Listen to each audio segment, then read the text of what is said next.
अब हम खड़े हैं अजरक मेकिंग के उस प्रोसेस में जिसके बिना खुद अजरक अधूरा है। जी हाँ, मैं बात कर रही हूँ ब्लॉक मेकिंग अजरक सेक्शन की। चलते हैं हमारे साथ जो ब्लॉक मेकिंग एक्सपर्ट हैं हुज़ैफा भाई, और उनसे थोड़ी सी ब्लॉग से रिलेटेड बात करेंगे और उनके नॉलेज को हम आप सबसे शेयर करने की कोशिश करेंगे। अगर मैं अजरक का सबसे बड़ा चेयर लीडर किसी को कह सकती हूँ तो वो बेझिझक ब्लॉक ही होगा। इसी नॉलेज को, इसी एक्सपर्टीज को आप सबके साथ शेयर करने के लिए हम सबके बीच में है मिस्टर हुज़ैफा, जो यहाँ के ब्लॉक मेकिंग के एक्सपर्ट माने जाते हैं, और आपके सवालों के जवाब हम देने की आज कोशिश करेंगे ब्लॉक रिलेटेड। हुज़ैफा भाई, कैसा चल रहा है अजरक मेकिंग का? अल्हम्दुलिल्लाह, अल्लाह के करम से बहुत अच्छा चल रहा है। और ये कब से कर रहे हैं आप? मेरे को 24 साल हो गए ये ब्लॉक मेकिंग का मैं काम करता हूँ। तो पहले सीख लिया था बचपन में, उसके बाद भूकंप के बाद हमने इसको बिजनेस बनाया ब्लॉक मेकिंग का। जब बारिश का सीजन आता था तब घर के ऊपर कुछ ब्लॉक बना लेते थे, लेकिन आहिस्ता आहिस्ता नई जनरेशन को तो कम हो गया, इसीलिए आहिस्ता आहिस्ता ये जो कला है वो निकल गई। इसलिए फिर हमने सोचा कि भी अपने पास कला है तो इसको संभालने के लिए मैंने बिजनेस स्टार्ट किया, ताकि आने वाले पीढ़ियों के अंदर भी ये काम बाकी है। हमारे जो पेठापुर में ब्लॉक बनते हैं और जो यहाँ पे ब्लॉक बनते हैं, उनके डिजाइनिंग में कोई फर्क होता है? नहीं, डिजाइनिंग में कोई फर्क नहीं होता है, लेकिन काम के अंदर ज्यादा फर्क होता है। जो लकड़ी जो हम यूज करते हैं वो भी अलग होता है, उनका भी अलग होता है, कभी कभी सेम भी हो जाता है। लेकिन जो हमारा जो काम होता है जो ब्लॉक का, तो वो हमारा ऊपर से लेकर नीचे तक पूरा डिप एक साइज का रहता है। ऊपर तक नीचे तक एक ही रेंज का रहेगा, जैसे 1 mm है तो 1 mm भी लास्ट तक रहेगा, और लॉन्ग टाइम तक हमारा ब्लॉक चलेगा। काम जो कस्टमर होते हैं उनको हम गारंटी भी देते हैं। लगभग एक ब्लॉक का कितना सेल्फ लाइफ होता है? जैसा कि लाइफ तो जैसा आदमी संभालेगा ब्लॉक को, वर्कशॉप वाला जिसका इसकी हिफाजत करेगा, इस तरीके से इसकी लाइफ ज्यादा होगी। जैसे बरसों पहले जो दादाजी के वक्त के जो हमारे पास ब्लॉक है, वो तकरीबन 100 साल के करीब ब्लॉक भी अभी चल रहे हैं। उसको संभालना पड़ता है, अगर संभाला नहीं तो एक हफ्ते के अंदर भी ब्लॉक खत्म हो जाएगा, अगर संभाला तो बरसों तक चलेगा। एक ब्लॉक को बनने में लगभग कितने दिन की मेहनत है?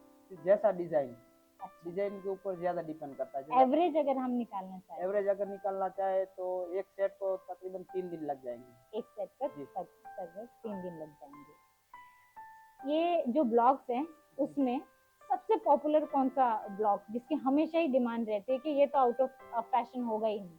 वो जो डिमांड रहती है वो अजरक का छेड़ा होता है, उसकी ज्यादा डिमांड रहती है। हर काम के अंदर ये छेड़े के बगैर काम अधूरा है। जैसे दुपट्टा हो नॉर्मल साइज का, तो उसके अंदर भी अजरक का छेड़ा चाहिएगा। जैसे कि मैं देख रही हूँ काफी बारीक। हाँ, ये तो बिल्कुल छोटा है, इससे बड़े भी, जो इसका साइज जो है वो बड़ा है इसका। ये 5 बाय 7 इंच का आता है, लेकिन हमने इसको कन्वर्ट करके 3 बाय 6.5 का किया है। ये सबसे छोटा ब्लॉक है ये, जो मार्केट के अंदर अभी डाला नहीं है हमने, अभी डालना है मार्केट के अंदर। इसके अंदर कारीगर भी हेवी चाहिए इसको प्रिंट करने वाले, और इसको संभालना भी ज्यादा पड़ेगा। मैंने अक्सर अजरक मेकिंग जब मैं समझती हूँ ना, तो अक्सर मैं सुनती हूँ कि जो ब्लॉक्स हैं ये सिमेट्रिकल पैटर्न में बने हुए हैं, और हर डिजाइन का जैसे सर्कल है वो एक इटर्निटी को या कंटिन्यूटी को रिफ्लेक्ट करता है। ज्योमेट्रिकल पैटर्न जो है वो आपके एनर्जी या कॉस्मिक जो होता है उसको बैलेंस करता है। तो ये जो लगभग जो सबसे ज्यादा यूज होने वाले जो ब्लॉक्स के डिजाइन है, वो किस किस चीज का, क्या किस चीज का वो सिंबल है? वो ज्यादा तो हम तो अजरक का ज्यादा यूज करते हैं, लेकिन जो आपने बात की वो मैं आपके पास से पहली बार सुन रहा हूँ। अच्छा। और ज्योमेट्रिकल जो डिजाइन है वो तो अक्सर चलती ही है, मार्केट के अंदर ज्यादा चलती है, तो ज्योमेट्रिकल डिजाइन को लोग पसंद भी करते हैं। हाँ। और वार्ली प्रिंट भी पहले चलती थी। हाँ, वार्ली प्रिंट तो उसको भी लोग पसंद करते थे, लेकिन वो ज्यादा चली नहीं। तो कई डिजाइन है कि वो आहिस्ता आहिस्ता बंद हो जाती है, लेकिन जो अजरक जो ब्लॉक है और जो अजरक की डिजाइन है वो सदाबहार है, बरसों से चली आ रही है, और उम्मीद है कि वो बरसों तक चलती रहेगी। तो डिजाइन भी ऐसी है और उसका नाम भी ऐसा है। और ये जो आप डिजाइन जब आप वो करते हैं तो आपको लगभग सारे डिजाइन की हिस्ट्री और सब कुछ पता होता है। तो ब्लॉग की अगर मैं 5-6 लाइन में आपसे बोलूँ कि मेरे को हिस्ट्री समझाइए, क्योंकि मैं ज़्यादा नहीं जानती हूँ, तो वो कैसे आप कहानी के तौर पे कैसे बताएंगे?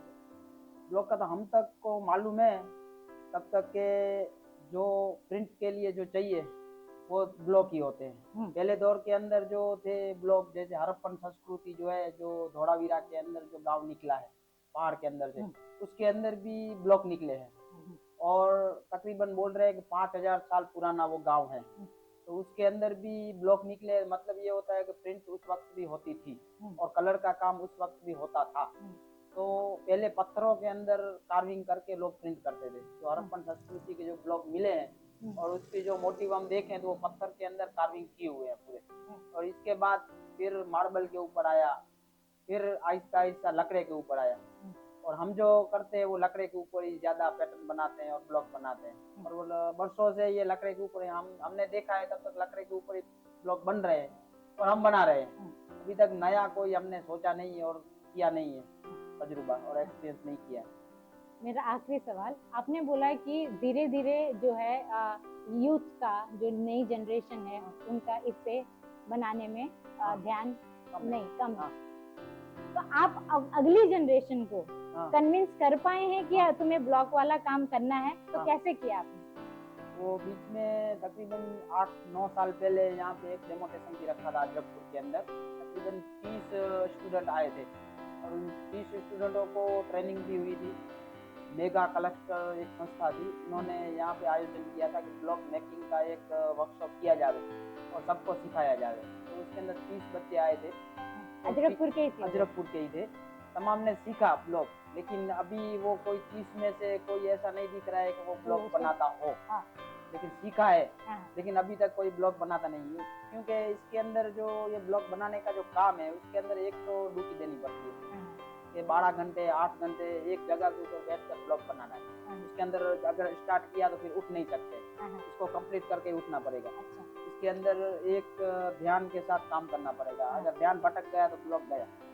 तो इसके अंदर बैठने के लिए अभी क्या है कि बच्चे जवान होते हैं बच्चे, तो उनको घूमने का शौक होता है, बारिश होती है तो कहीं बाहर जाने का शौक होता है, तो ये फिर काम नहीं हो सकता, इसके अंदर ड्यूटी रहनी पड़ती है।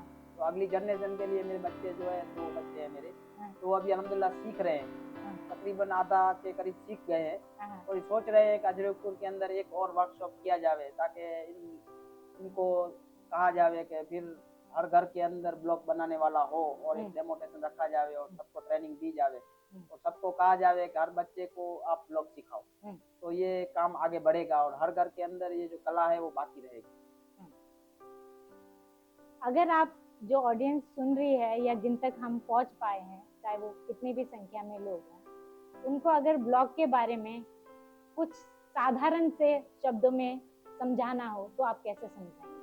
तो हर एक को जरूरी सीखना चाहिए और समझना चाहिए कि ब्लॉग के बगैर ये ब्लॉग प्रिंट का काम जो है वो अधूरा है। तो सबको ये चाहिए कि इसको एक बार देखें और उसको समझें और उसको सीखें, और लोगों को पता चलेगा कि ये जो बारीक जो काम है ब्लॉग का, तो उसके अंदर कितनी मेहनत है। जैसे अजरक प्रिंट के अंदर कितनी मेहनत है, इससे दुगना मेहनत ब्लॉग बनाने के अंदर है। जो फर्स्ट जो काम है वो ब्लॉग बनाने का है। तो ऑडियंस को चाहिए कि एक बार वर्कशॉप का विजिट ले और आए और देखे कि ये काम कैसे होता है। कभी कभी आप किसी जगह पे कुछ देखने के लिए जाते हैं और जो ब्रेन को स्टिमुलेशन मिलता है, जो सीखने को मिलती है, वो आपके उम्मीद से कई बार बहुत परे होती है।